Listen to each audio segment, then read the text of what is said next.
Dear Dr. Thomas and Mr. Schmidt, political, a strategic means. Its most important function is to form the way we think, to predetermine our decisions and actions.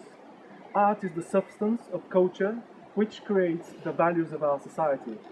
It explains both the similarities and the differences between us. It can build bridges, but it may also provoke conflict. Therefore, the people involved in art production and distribution hold a unique social responsibility. The seeds that we plant today are essential for tomorrow's harvest of social tendencies. If we analyze the ongoing processes that take place in our society, we will conclude that our continuous endeavors towards material progress have led to various scientific and technological advancements. For instance, we live in comfortable and secure, even earthquake-proof houses. We could instantly transfer our thoughts to the other side of the planet and practically be there in less than a day. We have defeated many illnesses that were incurable in the past. These achievements facilitate and save millions of lives across the so-called developed world. But yet they are unknown to the majority of the Earth's population, of which 1/4 still lives without electricity and only a third of it uses the internet. Today, billions of people survive without access to basic human needs such as fresh water, food, medical supplies, and education. Slavery does still exist, even in the developed world. It is wrapped in a cellophane and it is euphemistically called corporate career. Apparently, there is nothing new under the sun. The allocation of wealth is uneven, just as it was 5,000 years ago. So where exactly is the human progress? Furthermore, disregarding the values of all non-Western cultures and ignoring the finite nature of the earthly resources, we constantly try to outsmart our natural environment. Short-term, scientific solutions are being applied in order to quench our civilization's thirst to subdue and to possess. Thus, we generate a tremendous failure record and leave a heavy legacy of debt to the future generations. It is ridiculous to believe that nature can be conquered or tamed, and yet we do not give up this predictable race while nature is always a step ahead. No doubt, today's modern society is in a deep ethical crisis, a crisis of the senses, I would say. There is a devastating global tendency of alienation, which results in our inability to communicate with each other. We look, but we do not see. We hear, but we do not listen. We memorize, but we fail to remember. We touch without a feeling. We dwell together, but we are so far apart. We live as if we're already dead. We create, but we make postmodern art. That, of course, was a joke, but if we think about it, creativity in the developed world is mainly exercised between the shelves of the supermarket or in the process of changing TV channels, thanks to the remote control. And in fact, this is one of the major issues of contemporary society. And I don't mean that we should all be aiming at becoming the next Leonardo da Vinci or inventing a new fire and a new wheel. The problem is that we use our knowledge and inventions in the wrongest direction possible, automatically, without any historical or long-term consideration. Certainly, the media has contributed a lot to the imposition of overconsumption. It constantly stimulates our fears and prejudices, but not only the media has been dominated by the increasingly powerful corporations.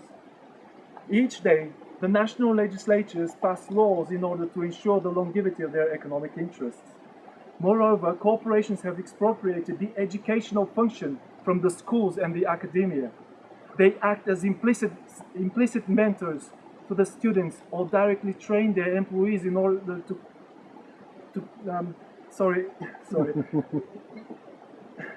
they train their employees in corporate procedures and policies. And this is how today's relations of production enter our homes and bring up our children. An aging father once gave each of his 3 sons an equal amount of money. He commanded them to go on a journey and bring back home the most valuable commodity in the world. With it, he said, you will fill up your rooms, and I will decide which one of you will inherit my fortune. It took a couple of years for the 3 men to return home, The eldest son brought in a huge stack of hay. What will you do with it? He, sorry, the excitement is so huge that I lose it, but yeah. Go ahead. Just give me 2 minutes, I'll get back to the text. Yeah.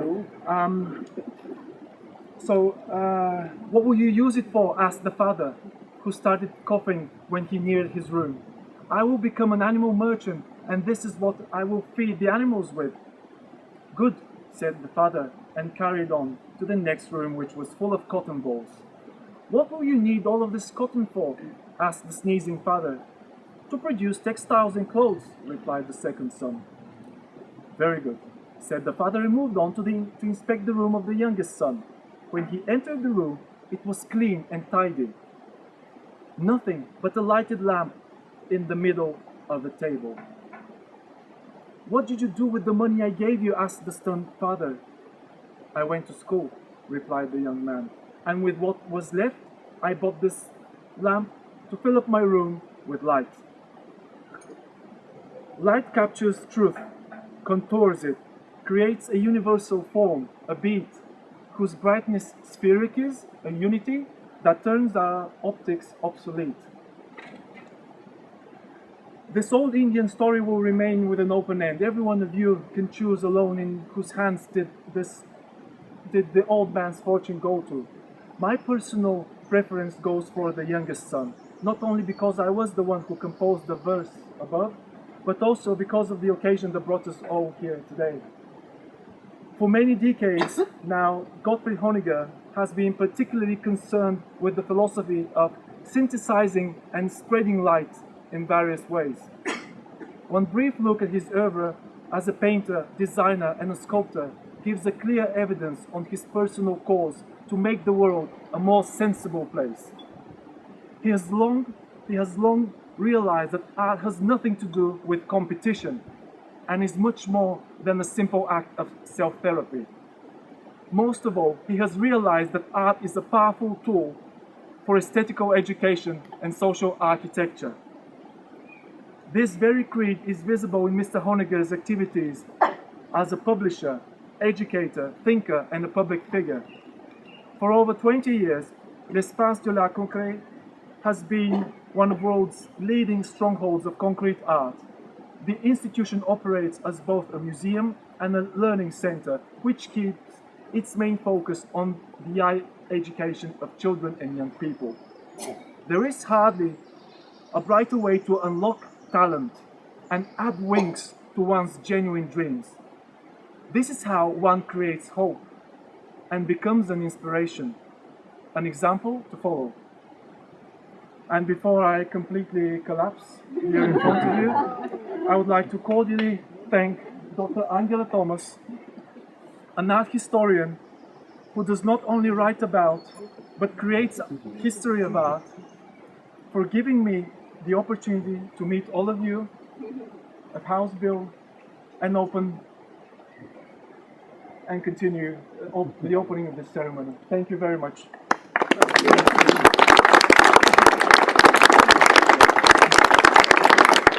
And I guess, Mr. Honegger, it's your turn now.